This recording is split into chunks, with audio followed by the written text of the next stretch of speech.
Hey there, my friend on YouTube. Do you want to make more money? In this video, it's more of a training. It's not just content. You're going to learn this concept called the customer lifecycle, how it can make you a bunch of money. Now, this is not entertainment. Now, it's shot in a fun way, but it's training. So pay close attention. Maybe watch it slow. Watch it twice. Take notes because you will make more money if you understand this concept. I pulled this training. It's one little itty bitty piece from a much larger part of a program that we have had for several years called War Plan Insiders. I hope it adds tremendous value to you. I hope it helps you look at things differently.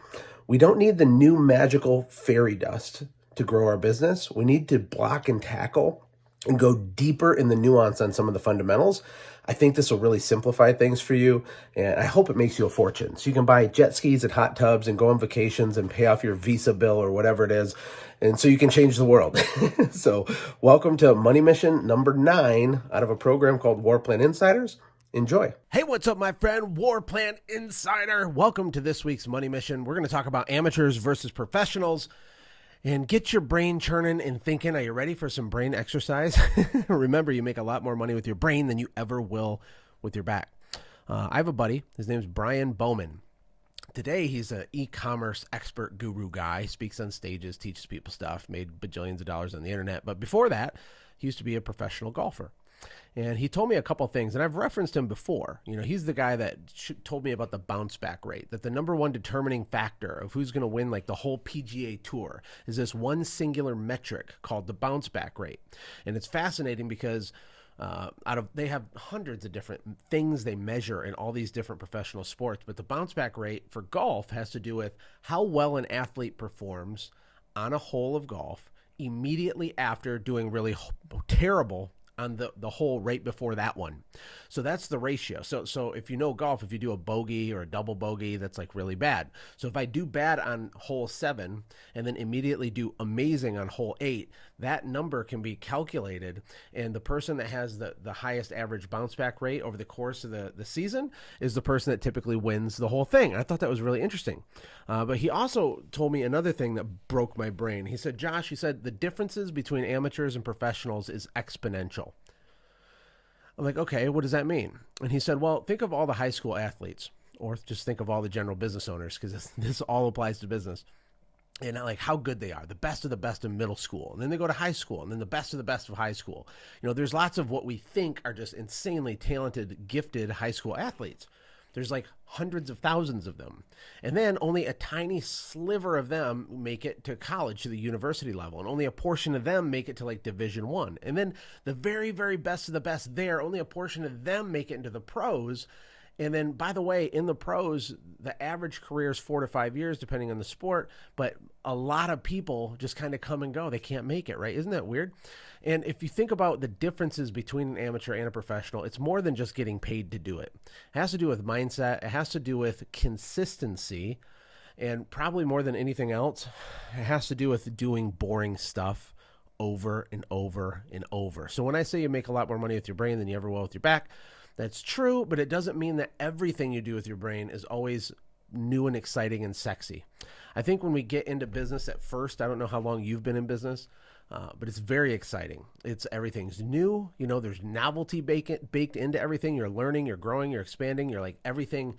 It's like a kid. When you're a little kid, the reason your life feels like it's going really, really slow is because there's so many new things happening that it slows down time. And in business, when you start a business, when you're in the startup phase, that's kind of happening too. But then, you know, after a while, we get to where it gets boring and we start just reacting. We start responding to stimulus, the ringing phone, the fire to put out, the angry customer, the employee that didn't show up. And then before you know it, 5 years have went by and you haven't had any major needle moving success. Well, one of the things that will help you get through that is what we're going to talk about today. Before I get into the money mission, though, let me fill in this quote for you. It says, there are very few amateur, this is true for a lot of things, surgeons. I heard Seth Godin talk about this, and it was breaking my brain. I love Seth Godin. You should buy all of his books. He's amazing. There's very few amateur surgeons. And, you don't want an amateur dentist. You don't want an amateur surgeon. Even if you get a 50% off coupon for your, brain surgery, do you want the guy that just came out of medical school or the guy that's done 753 brain surgeries? And what does this have to do with business? What it has to do with is understanding that sometimes we have to slow down and put in more reps on the hard, boring things to really get the exponential results. This week I also saw another teaching from Alex Hormozy. He was talking about better, more, and new, and how really the main difference between high achieving businesses is that the ones making all the money, they're just better at lots of little things, lots of little often overlooked things. And the reason why is the smaller entrepreneurs, they're always trying to chase novelty. They want that new feeling. They want the dopamine rush of the new secret thing or the new technology or the new software. And so we're constantly building new stuff, and then we stop once it's barely implemented, and we never fully leverage anything in our business. You might have a script for your phone, but do you have extensive amounts of scripts that have been refined and tweaked, and you listen to your recorded calls and you script them again, you tweak them again, then you read 3 books on scripts and you tweak it again, because that little difference that goes unnoticed to the untrained eye makes like gigantic differences in the success of the business. So instead of focusing on new, the first thing you do is make what you're doing already better. I'm going to show you a way to do that in just a second. And then once you've made everything better that you think you can possibly make better, although there's always more to improve and make better, once you've done that, then you do more, right? So more means that's when you pour in, deal flow, leads, you scale, you just grow until it breaks. Then you stop, fix it, make it better, more. And you're going better and more, better and more, better and more with every part of your business. And then lastly, once you get stuck there, then you can introduce, new products, new services, entire other divisions to your company. A lot of service companies get stuck at a certain revenue amount. And the reason they're stuck is because they don't understand their numbers. They're not doing like the basics. They don't have a budget. They're not marketing. They're not behaving as a CEO. And after they kind of max out at a few $100,000, then they start an entirely different service and think that that's like a good idea. It's not a good idea. You can make $10 million doing one single service. A best example I can think of with that is Ned Stevens, which was primarily a gutter cleaning company. They got bought by private equity for tens of millions of dollars, and all they did was clean out people's gutters. That's it. But they were so good at the system and the workflow and the follow-up and the way that they booked people, and they had this phone team that would just and they'd do $50 million in revenue or some crazy number. Maybe it was 30 million. I don't remember. But it was a lot. And then last but not least, before I explain what this mind map is and get into the money mission, is the rule of 90-10. Let me just highlight this for you. The rule of 90-10 down here in the corner, okay? This is the way that life is, unfortunately. The first 90% of doing something takes about the same amount of effort as the last 10% of doing something. You ever notice that? Do you ever notice that? It's hard to finish, right? It's hard to finish. Now, today's money mission is all about the customer lifecycle. And what's funny is these are both examples. This top one is 14 years old. This was a mind map way back in the day for myself on trying to visualize the different touch points throughout my customer journey. The estimate phase, the scheduling phase, the service phase. And you can modify this for a software company or anything, but you want to think through the choreography of what are all the interactions I have with my client from before they knew who I was at all until they've referred me all their friends or a 5-star reviewed, satisfied repeat customer over here, right? So we have the end of the journey here. They didn't even barely hear about you yet over here. And then the first time they get to interact with you and everything in the middle, what could happen? What strategically could exist? What scripts? What nuance? What thing that happens to exceed their expectations? The way you answer the phone, not just the script, but the tone. And if you're a visual learner like I am, it's really useful to just scribble this stuff out. You can use a mind map, you can use handwritten notes, you can do sticky notes, but I want to encourage you to use your brain today and think through your customer life cycle because there's money in it to be mined out, okay? You already have this, by the way. You just probably have never written it down in great detail. This already exists for you. There is a thing that happens when they email you, when they submit a contact form, when they call you. There's stuff that's happening, and then there's stuff that happens after that, and then there's things after that, and you already have a process. I want you to document it so we can make it better in every category that we can. So this was my own private one, right? Let's just zoom in a little bit and I'll explain this. We'd answer the phone, set the estimate, give the estimate, okay? Then we'd have a pre-scripted way that we answered the phone, okay? Let me use the highlighter. Pre-scripted way that we answered the phone. And then we used a recorded line, a VoIP line back then. And then over-the-top friendly, right? And this was a note to myself over a decade ago. Then we had a 24-hour rule to get them pricing like in less than 24 hours. And then we'd arrive on time, lettered clean vehicle uniform, right? Opportunities identified. This is a huge one here. I'll talk about that more in a minute. We do all these things. There's this process, and there's the pitch, the way that it's low pressure and consultative, right? We tell them the services they didn't need. We do all these things. It was like a choreographed play. It was like a Broadway production, except with one sales guy and one customer, right? And then everything else, we schedule it. We get the emails. We do these things. We send these specialized email confirmations. We do all these things. And then another thing you'll notice in here is we would ask for our first referral here. Let me see. That's the first one. Then we'd ask for another referral here. That's 2. And then we'd ask for another referral here. That's 3, 4, 5, 6. 6 times through our customer life cycle, we were asking for a referral. And look, that seems simple, but no one's doing it. And we didn't just ask for a referral. We asked for a referral a very specific way, the same way all 6 times. Hey, can you do me a favor?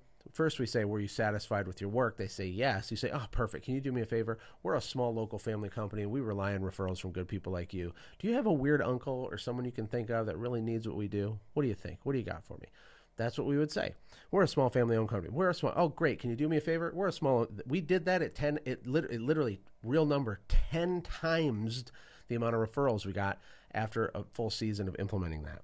And it started with the customer lifecycle. So this mind map turned into this document. Some of you may have seen this years ago. It's an oldie but goodie. And this is kind of the same thing, but I made this for my team. And, you can study this and see the screenshots below this video. But I want you to make something like this for your business that makes sense. It doesn't have to be exactly like this. This is just here for your inspiration. But there's a few things I want you to keep in mind with this. Number 1, you make more money with your brain than you do with your back. So we're going to put on our creative thinker and just ask ourselves, we answer the phone and we say this. And then, do you record it? Can you go back and listen to it? And then when you do, what are things that could be enhanced or improved in that first touch point, that first customer touch? As soon as you hang up the phone, what happens? Do they get a text? Do they get an email? Does your email have a picture of your technician in it? Does the text use really humanized language with emojis? Like, how do you do the text and the email and the phone call and the script and the thing? And is it recorded, right? What questions do you ask them on the phone to set yourself up for more opportunities later? So scripting is a big thing. It's a little bit bigger than I think people think. It's not just about having a script, okay? It's about refining your scripts and using scripts that do certain things. Like, do you want to make sure that your customers know that you're funny, that your company has personality, right? Write them in that way. Do you drill your scripts with your team, right? When you can see all these scripts for the customer lifecycle, you'll realize we need to be practicing this stuff. We need to do hot seats. We make it fun. We give gift cards out. We have Billy do it. We have Sally do it. We overcome the objection with the objection overcoming script for this. And we're going deeper on it because, remember, the last 10% takes as much effort as the first 90%.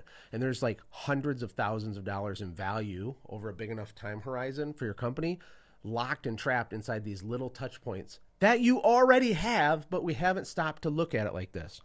And then, of course, there's massive sales opportunities. I used to tell everybody that would work for I still tell everybody that works for me, hey, I hired you for your back, but can I get your brain thrown in too for free? Like, can I have your brain and your back and your eyeballs? Like, and it's a joke, but when you look at your customer life cycle, where are all the chances for you to ask better questions or notice certain things that your customer needs, document future opportunities, right? Down here I put opportunities. We want to document it. Do you have an actual process in your company to just document it? Maybe you offer 5 services and someone calls for one of them. Do you just go do that and that's it? That's not a very effective customer life cycle. We need to choreograph and choir direct the whole Broadway performance of that, document with eyeballs the other opportunities, get that back into your CRM or your software somehow, and then have a process to like go back out and get those other opportunities too. It's not that complicated, but it's a little bit different for each business depending on the software stack that you use and kind of the culture of your company and what services you offer. But there's so much freaking opportunity everywhere just with what you have. Most businesses, I'm confident, could be doubled without even spending money on marketing just by doing things like this. If I acquired your company and I used the telephone more, better email, I updated your messaging and your packages and your offers and the pricing and the psychology, if I just touched people more often and I implemented a customer life cycle like this with good training behind it, the business would blow up, right? So anyway, and then of course, the other reason for doing this is you're going to provide way better service to the client. You'll have more consistency in your deliverable. You know, consistency is like the core thing that separates professionals from amateurs, that they get results every time, regardless if they're having a good day or a bad day. They do what they said they're going to do.